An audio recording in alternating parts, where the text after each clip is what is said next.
ഷീറ്റുകൾ കുറച്ചുള്ളത് കടയിൽ കൊണ്ട് കൊടുക്കാനുള്ളൊരു പരിപാടിയാണ്. അപ്പം ഇത് ഏറ്റവും കൂടുതൽ മോന് ഇത്തരം ഹെവി ആയിട്ടുള്ള വർക്കുകൾ ചെയ്യാനാണ് ഇഷ്ടം. അവന് ഈ ഒരു കാര്യം നമ്മൾ എവിടെയാണ് ഷീറ്റ് കൊണ്ടുപോയി ഇടേണ്ടതെന്ന് ഒരു തവണ പറഞ്ഞു കൊടുത്താൽ മതി. പിന്നെ എത്ര ഷീറ്റ് ഉണ്ടെങ്കിലും എത്ര സമയം വേണമെങ്കിലും അവനത് ചെയ്യും. നമ്മൾ വിചാരിച്ച സമയത്ത് ചിലപ്പോൾ അത് തീർക്കാൻ പറ്റിയില്ല എന്ന് വരും, അവനെ കൊണ്ട് കഴിയില്ല. പക്ഷേ അവൻ എത്ര അധികം ജോലിഭാരം ഉണ്ടെങ്കിലും അത് വളരെ സിമ്പിളായിട്ട്, ഒരു പരാതിയില്ല, ഒരു പരിഭവമില്ല, അവൻ്റെ ഇഷ്ടത്തിന് സമയമെടുത്ത് അവൻ ചെയ്യും. അത് വെറുതെ ചെയ്യുന്നതല്ല, അവനത് ശരിക്കും എൻജോയ് ചെയ്തിട്ട് തന്നെ ചെയ്യും. എന്നാലും ഫുള്ളായിട്ടൊന്നും ഞാൻ അവനെ കൊണ്ട് ചെയ്യിക്കില്ല കേട്ടോ. ഇന്നിപ്പോൾ റയ്യാനും ഉണ്ട്, ഞങ്ങൾ 3 പേരും കൂടെയാണ് ഇത് എടുത്തിടുന്നത്. വീഡിയോയിൽ അധികം വരുന്നത് ഷാബി ആണെങ്കിൽ കൂടിയിട്ട് ഞങ്ങൾ 3 പേരും കൂടെയാണ് ഇതെല്ലാം ചെയ്യുന്നത്. ഇതെല്ലാം ചെയ്യുന്നത് കാണുമ്പോൾ ഒരു അനുഗ്രഹമായിട്ടാണ് എനിക്ക് തോന്നിയിട്ടുള്ളത്. കാരണം ഒന്നും ചെയ്യാൻ കഴിയാതെ, അല്ലെങ്കിൽ ഒന്നും പറഞ്ഞാൽ അനുസരിക്കാതെ ദേഷ്യം വന്ന് ഇരിക്കുന്ന ഒരു മോനല്ല എൻ്റെ മോന് ഇന്ന് ഇതുവരെ. അവന് നമ്മൾ എന്ത് പറഞ്ഞു കഴിഞ്ഞാലും, ഇനിയിപ്പോൾ നമ്മൾ ഫോഴ്സ് ചെയ്തിട്ട് അവനോട് പറയേണ്ട ഒരവസ്ഥ വരികയാണെങ്കിൽ പോലും നമ്മൾക്ക് മടുക്കും. എന്നാൽ പിന്നെ അവനെ കൊണ്ട് ചെയ്യിക്കേണ്ട. കാരണം നമ്മൾ ഒരു തവണ പറഞ്ഞു, അവൻ കൊണ്ടുവന്നു, പിന്നെ രണ്ടാമത് വീണ്ടും പോയി എടുത്തിട്ട് വാ എന്ന് പറയുമ്പോൾ നമുക്ക് മടുപ്പ് തോന്നും. അപ്പോൾ നമ്മളെന്ത് വിചാരിക്കും, ഒന്നുമില്ലെങ്കിൽ ജോലിക്കാരെ വിളിക്കും, അല്ലെങ്കിൽ നമ്മൾ തന്നെ ചെയ്യും. ഇതിപ്പോൾ അതിൻ്റെ ആവശ്യമില്ല. മോന് താല്പര്യത്തോടെ ഇത് ചെയ്യുന്നതുകൊണ്ട് തന്നെ ഞാൻ ജോലിക്കാരെ വിളിക്കാറില്ല. ഇനിയിപ്പോൾ അഥവാ ജോലിക്കാർ വന്നാലും മോന് അവരുടെ കൂടെ തന്നെ ഒപ്പം തന്നെ ചെയ്യും. ഇതൊന്നും ഒരു സുപ്രഭാതത്തിൽ ഷാബിയെ പോയി ഷീറ്റ് എടുത്തിട്ട് വാ, വണ്ടി വരും, നമ്മൾക്കതിൽ കയറ്റി വിടാം എന്ന് പറഞ്ഞപ്പോൾ അവൻ ചെയ്യുന്നതല്ല കേട്ടോ. ഇതൊക്കെ അവനെ കൊണ്ട് ആദ്യമൊന്നും അവനിത് ഇഷ്ടമുണ്ടായിരുന്നില്ല. ചെറുപ്പത്തിലൊന്നും ഒരു 10 വയസ്സ് 15 വയസ്സൊക്കെ ആയപ്പോഴാണ് മോനെ കൊണ്ട് ഇതൊക്കെ ചെയ്യിക്കാൻ തുടങ്ങിയത്. അത് തന്നെ അവന് തീരെ താല്പര്യം ഉണ്ടായിരുന്നില്ല. നമ്മൾ പറഞ്ഞ് അവൻ്റെ കൈ പിടിച്ച് ഷീറ്റിൽ പിടിപ്പിച്ച് ഷീറ്റ് എടുത്ത് കൈ കൊടുത്ത് അവനെ കൂട്ടി വന്ന് അത് ഇടേണ്ട കാര്യങ്ങളും അങ്ങനെ ഓരോ കാര്യങ്ങളും ചെയ്ത് ആദ്യമൊക്കെ അവനിത് അറപ്പായിരുന്നു. ഇതിൻ്റെ മണമൊന്നും ഇഷ്ടമുണ്ടായിരുന്നില്ല. അവൻ 1-2 തവണ ചെയ്തിട്ട് അവൻ പോയിരിക്കും. അങ്ങനെയൊക്കെ ഒരു കാലം ഉണ്ടായിരുന്നു. ഞാനിപ്പം പറയുന്നത് അവനിതെല്ലാം വളരെ ഇൻട്രസ്റ്റോടു കൂടി സന്തോഷത്തോടെ ചെയ്യുന്നുണ്ടെങ്കിലും ഒരു കാലത്ത് മോനിതൊന്നും ഇഷ്ടമുണ്ടായിരുന്നില്ല. അവൻ വരില്ല. അങ്ങനെ നമ്മൾ പതുക്കെ ക്രമേണ അവനെ ഫോഴ്സ് ചെയ്തിട്ടൊന്നും ചെയ്യിച്ചിട്ടില്ല കേട്ടോ. നമ്മൾ അവനെ കൊണ്ട് ഇത് ചെയ്യിക്കും. ഒരു ഷീറ്റ് എടുത്ത് കൈ കൊടുക്കും, അപ്പോൾ അവൻ അറപ്പാവും. അവനത് താഴെ ഇടും, കൈ തുടയ്ക്കും, വീണ്ടും കൈ കൊടുക്കും. നീ മോനെ അത് കൊണ്ടുപോയി പുറത്ത് വെക്കുകയെന്ന് പറയും. നമ്മളെ കൂടെ കൊണ്ടുവരും, അവനത് വെക്കും. പിന്നെ അവൻ പോയി മതിലിൽ പോയിരിക്കും, അല്ലെങ്കിൽ അവൻ വേറെ ടെറസിൻ്റെ മേലെ അവിടെ എവിടെയെങ്കിലും പോയിരിക്കും.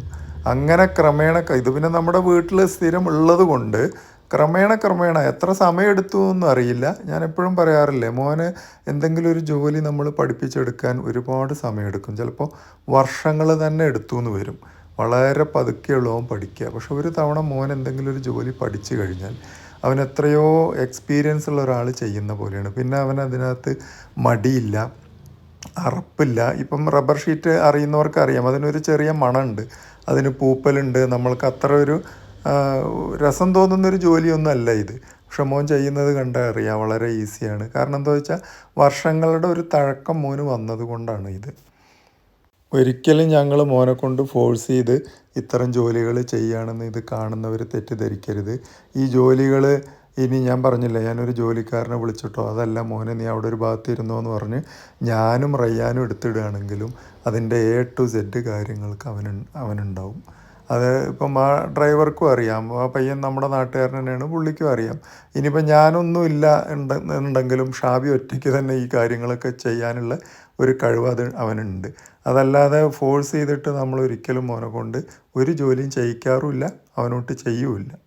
ആര് തന്നെയാണെങ്കിലും എൻ്റെ ഒരു കൺസെപ്റ്റ് അങ്ങനെയാണ്. നമ്മൾ ആരോഗ്യത്തോടെ ഇരിക്കണം എന്നുണ്ടെങ്കിൽ, നമ്മുടെ മനസ്സ് എപ്പോഴും ഫ്രഷായിരിക്കണം എന്നുണ്ടെങ്കിൽ നമ്മളെന്തെങ്കിലും ജോലി ചെയ്തുകൊണ്ടേ ഇരിക്കണം. അല്ലാതെ നമ്മൾ വെറുതെ ആഹാരം കഴിച്ച് വെറുതെ നടന്നാൽ നമ്മളുടെ മനസ്സിനും ആരോഗ്യം ഉണ്ടാവില്ല, ശരീരത്തിനും ആരോഗ്യം ഉണ്ടാവില്ല. ഇതിപ്പം 27 വയസ്സായ മോനാണ് ഷാബി. അവന് ജോലി ചെയ്യേണ്ട പ്രായമാണ് ഇത്. അവൻ ഏറ്റവും നന്നായി ജോലി ചെയ്യേണ്ട ഒരു പ്രായം തന്നെയാണ് ഇത്. ഈ പ്രായത്തിലൊക്കെ ഞാൻ നന്നായി ജോലി ചെയ്തിരുന്നതാണ്. അതെന്തായാലും അവൻ്റെ ഭാവിയിൽ അവൻ്റെ ആരോഗ്യത്തിന് വളരെ ആവശ്യമാണ്. ഇതിപ്പോൾ എന്തോ പടച്ചവൻ്റെ സഹായം കൊണ്ട് വീട്ടിൽ റബ്ബർ ഷീറ്റ് ഉണ്ട്. തൊടിയിൽ എന്തെങ്കിലുമൊക്കെ ചെയ്യാം. അങ്ങനെ എന്തെങ്കിലുമൊക്കെ ജോലികൾ ഞങ്ങൾ അവനെ കൊണ്ട് ചെയ്യിക്കും. ഇനി ഒന്നും ചെയ്യാനില്ലെങ്കിലും അവനെ വൈകുന്നേരം ഒരു അരമണിക്കൂർ ഞങ്ങൾ നടക്കാൻ കൊണ്ടുപോകും. തോട്ടത്തിലാണെങ്കിലും ശരി, എന്തെങ്കിലുമൊക്കെ ഫിസിക്കലായിട്ടുള്ള എക്സസൈസ് ചെയ്താൽ തന്നെ ഉള്ളല്ലോ നമ്മളുടെ മസിലൊക്കെ ബിൽഡപ്പ് ആവുക. അതല്ലെങ്കിൽ നമ്മളുടെ മസിലുകളൊക്കെ ശോഷിച്ച് അവനൊരു 35-40 വയസ്സാകുമ്പോഴേക്കും തീരെ ഒരു കിളവൻ്റെ ഒരവസ്ഥയിലേക്ക് പോകും. അവൻ ജോലികൾ ചെയ്യണം തന്നെയാണ് ഞങ്ങളുടെ ആഗ്രഹം. ഇത് കാണുന്ന എല്ലാവർക്കും ഈ അഭിപ്രായം ഉണ്ടായിക്കൊള്ളുന്നില്ല. പലവരും അയ്യോ ഈ മോനെ കൊണ്ട് സുഖമില്ലാത്ത മോനല്ലേ, അവനെ കൊണ്ട് ജോലി ചെയ്യിക്കുന്നു. നിങ്ങളൊരു കാര്യം മനസ്സിലാക്കണം, ഇവനൊരു അസുഖവും ഇല്ല. അവന് മാനസികമായി കുറച്ച് വളർച്ച കുറവുണ്ട് എന്നല്ലാതെ അവന് കായികമായിട്ട് അവൻ്റെ ശരീരത്തിന് ഒരു ആരോഗ്യത്തിനും കുറവില്ല. ഒരു സാധാരണ മനുഷ്യനെ പോലെയുള്ള എല്ലാ കാര്യങ്ങളും അവനുണ്ട്. നന്നായി ആഹാരം കഴിക്കുന്നു, നന്നായി ഉറങ്ങുന്നു. അപ്പോൾ ചെറിയ ജോലികളൊക്കെ മോൻ ചെയ്യേണ്ടത് അത്യാവശ്യം തന്നെയാണ്. അവൻ്റെ മാനസികവും ശാരീരികവുമായ ഉല്ലാസത്തിന് അവന് വ്യായാമം അത്യാവശ്യമാണ്. അതല്ല വെറുതെ ഇരിക്കുകയാണെന്നുണ്ടെങ്കിൽ, അതുകൊണ്ടാണ് ഫിറ്റ്സ് വരുന്നതെന്നൊന്നും ഞാൻ പറയില്ല. പക്ഷെ എപ്പോഴും ഒരു മൂഡ് ഔട്ടായിട്ടിരിക്കുക, ആൾ മൂകനായിട്ടിരിക്കുക, ഇങ്ങനെ വല്ലാത്തൊരവസ്ഥയിലിരിക്കുമ്പോൾ ആർക്കായാലും മാനസികമായിട്ട് അതൊരു ഉന്മേഷം തരില്ലല്ലോ. ഇതിപ്പം മോന് ഞങ്ങളുടെ കൂടെ എപ്പോഴും എല്ലാ ജോലികളിലും, അവൻ്റെ ഉമ്മാൻ്റെ കൂടെ ആണെങ്കിലും വീട്ടിലെല്ലാ ജോലികളിലും അവൻ കൂടെ ഒപ്പം തന്നെ ഉണ്ടാവും. മോൻ്റെ ഇൻട്രസ്റ്റ് കാണുമ്പോഴാണ് ഞങ്ങൾക്കും അവനെ കൊണ്ട് ഓരോ ജോലികൾ ചെയ്യിക്കാൻ തോന്നുന്നത്. അവനും തന്നെ എന്ത് ജോലി ചെയ്യുകയാണെങ്കിലും അവന് വളരെ എൻജോയ് ചെയ്തിട്ട് തന്നെയാണ് കാര്യങ്ങളൊക്കെ ചെയ്യുന്നത്.